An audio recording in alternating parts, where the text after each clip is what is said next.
I've got my hoggy wife and I've got my hoggy children and I'm eating stool every day, I can eat whatever I like. I'm enjoying myself. I shall not come back. So that's the material energy. She's so clever at covering our intelligence that we forget. We forget why we're here, what our purpose is. As Prabhupada said, the purpose of this Krishna consciousness movement is to develop love for Krishna. So to develop love for Krishna is the goal of our life. To awaken, to awaken love. That love for Krishna is actually already there within us. Just like a flower is within a seed. When you take a seed, the propensity for the flower, or the potential, is inside the seed. So our potential to love Krishna, it's already within us. But it has to be awakened. And it can only be awakened by hearing about Krishna. Prabhupada also said, the purpose of this Krishna consciousness movement is to live simply, depending on nature's gifts and the grace of Krishna.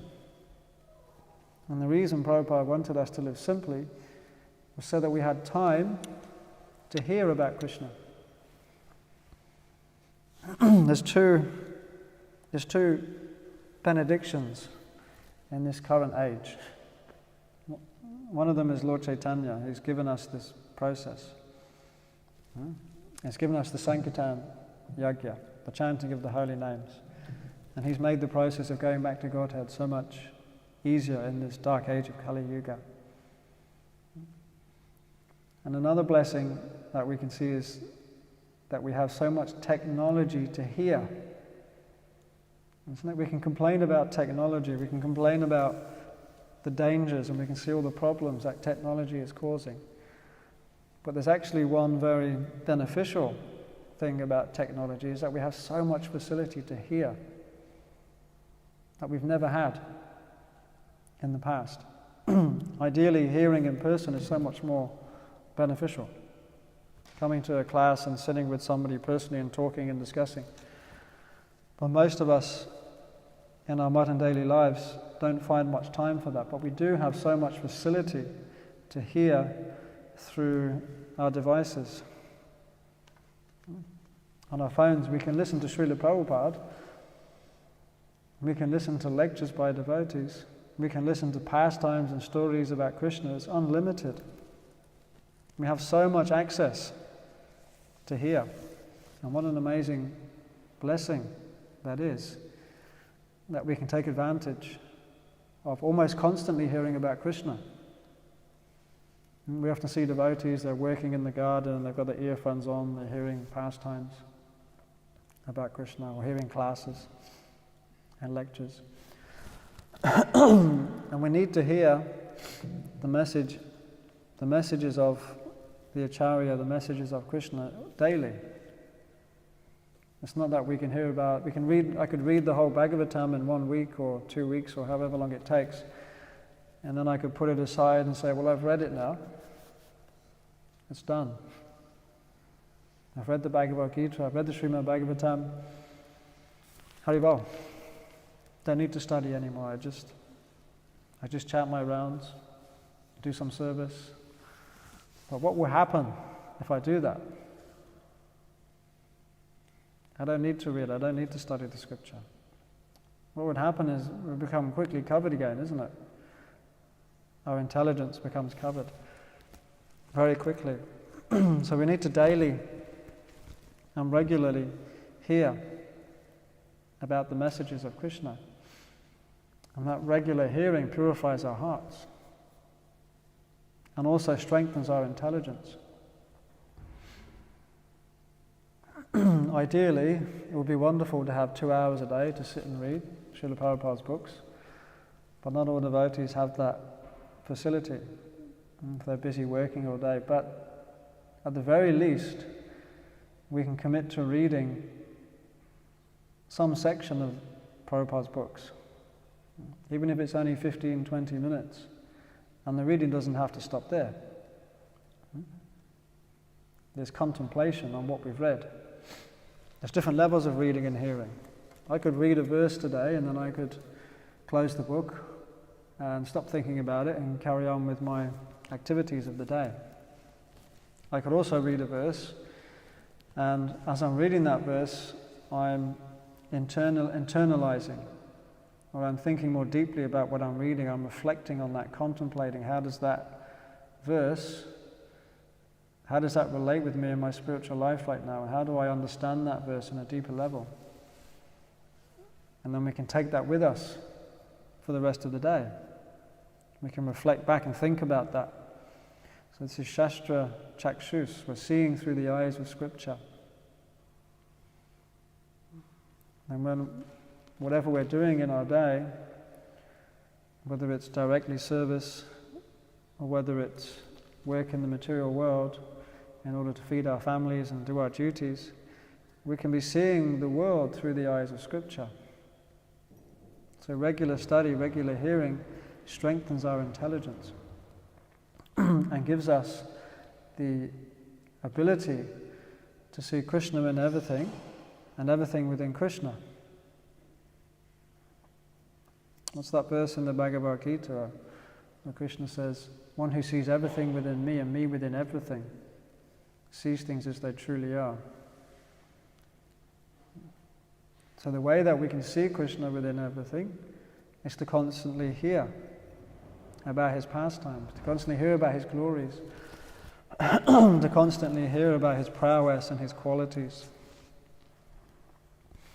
And then even as we walk out of the temple and we see the beautiful view, such a beautiful day, we're thinking about Krishna. The materialistic person is just seeing the view and think, oh, it's beautiful. But a devotee is seeing the same thing and thinking about Krishna. Isn't my Lord amazing? His creation is so beautiful. Krishna is so wonderful. There was a pastime of Srila Prabhupada where he was on a plane with some devotees who were serving him. On the screen on the plane they were playing Charlie Chaplin. And Prabhupada was watching and laughing. And the devotees were surprised. Prabhupada's watching mundane TV here. But, we're not supposed to watch these things, but you're obviously watching. And Prabhupada explained that when he was watching, he was seeing the prowess of Krishna. He was seeing Charlie Chaplin's acts as Krishna's ability. Krishna's own ability within man. He said, well, what are you seeing?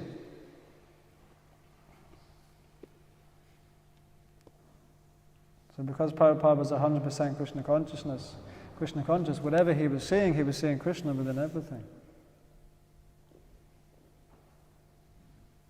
So the more we develop this urge to hear, desire to hear, the more we become attracted to Krishna. When you read the end of the stories in the Krishna book, and it says there, one who hears this story will surely be liberated and go back to Godhead. And you think, is that true? When you read the end of the story, you go, wow, really? And we have to constantly hear these stories, isn't it? It's not like in the material aspect, you read one story and then you hear that story again and you go, well, I've heard that story now. I don't want to hear it again. And we hear children saying that sometimes. I've heard that story before. I know how it ends. But Krishna's stories are not like that. You can hear them again and again and again. Every time you hear it, actually it becomes more relishable. I was very fortunate as a parent to have that experience because my children would always like to hear the stories about Krishna, particularly the story of Krishna stealing butter. So over the last 9 years, I've probably read that story hundreds of times. And you start to develop taste, actually, for that story. The more we hear, the more we develop that taste. It's the same with the Bhagavad Gita, it's the same with the slokas. You can read one sloka hundreds and hundreds of times, and every time you read it, you're going to get more taste.